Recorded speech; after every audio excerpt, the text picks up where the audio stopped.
అందరికీ నమస్తే అండి. సినిమా అంటే ఆ క్రేజే వేరండి.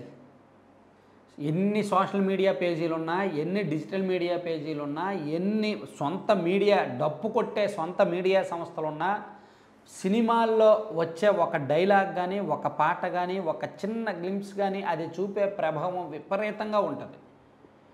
సో పవన్ కళ్యాణ్ గారు ఈ ఎన్నికల్లో, గత ఎన్నికల్లో సినిమాలను పెద్దగా వాడుకోలేదు కానీ, సినిమాను రాజకీయంలో వాడుకోవడంలో మొదటి నుంచి వైసీపీయే ఉంది. 2019 ఎన్నికలకు ముందు కూడా వాళ్ళు ఒక 2 సినిమాలు తీశారు, యాత్రను ఇంకా కొన్ని సినిమాలు తీశారు. సో ఇప్పుడు 2024 ఎన్నికలకు ముందు కూడా వాళ్ళు ఇంకో 2 సినిమాలు తీశారు, యాత్ర 2 తీశారు, తర్వాత శపథం వ్యూహం అనే సినిమాలు తీశారు. సో వాళ్ళు సినిమాను రాజకీయంగా వాడుకోవడం మొదలుపెట్టారు.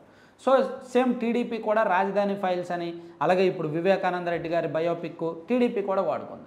సో నిజంగా సినిమాని రాజకీయం కోసం వాడుకోవాలి అంటే దానిలో పీహెచ్డీలు, ఒక 10 పీహెచ్డీలు చేసిన ఘనత పవన్ కళ్యాణ్ గారికి.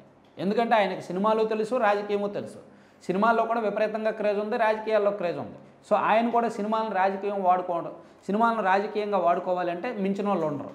సో చివరికి నిన్న వచ్చిన టీజర్ అదే నిరూపించింది.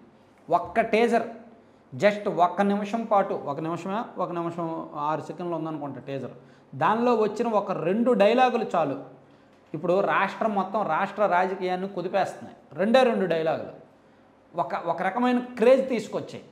ప్రతి ఒక్కరి నోట్లోకి కూడా, ప్రతి ఒక్కరి చెవిలో కూడా డైలాగ్స్ వెళ్ళిపోయాయి.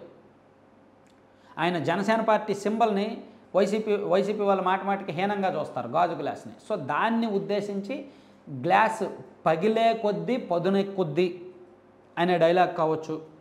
అలాగే గ్లాస్ అంటే సైజు కాదు, సైన్యం, కనిపించని సైన్యం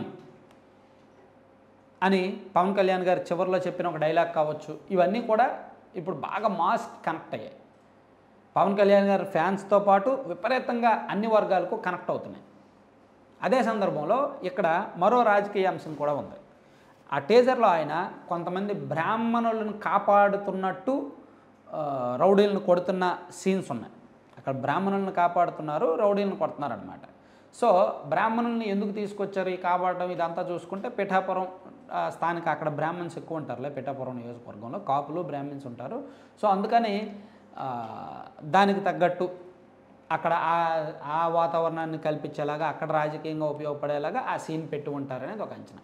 సో నిజంగా నిన్న పవన్ కళ్యాణ్ గారి గ్లింప్స్, ఆ డైలాగులు ఎన్నికలకు ముందు రావడం, సో మరో 50 రోజుల పాటు ఇది సోషల్ మీడియాను ఊపేస్తుంది, మిలియన్స్ ఆఫ్ వ్యూస్ వస్తాయి. దాంతోపాటు విపరీతంగా నోళ్ళల్లో నానుతుంది. ప్రతి ఒక్కరి చర్చలో ఈ డైలాగులు ఉంటాయి. ఈ డైలాగులు చివరికి వెళ్ళి జనసేన పార్టీ సింబల్ దగ్గర ఆగుతాయి, గాజు గ్లాస్ దగ్గర ఆగుతాయి.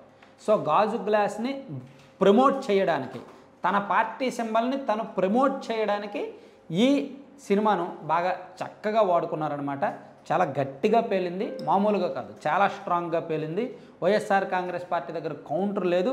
ఒకవేళ ఆ పార్టీ దగ్గర కౌంటర్ ఉన్నా సరే ఇంత మాసివ్గా జనంలోకి అయితే వెళ్ళదు. Thank you.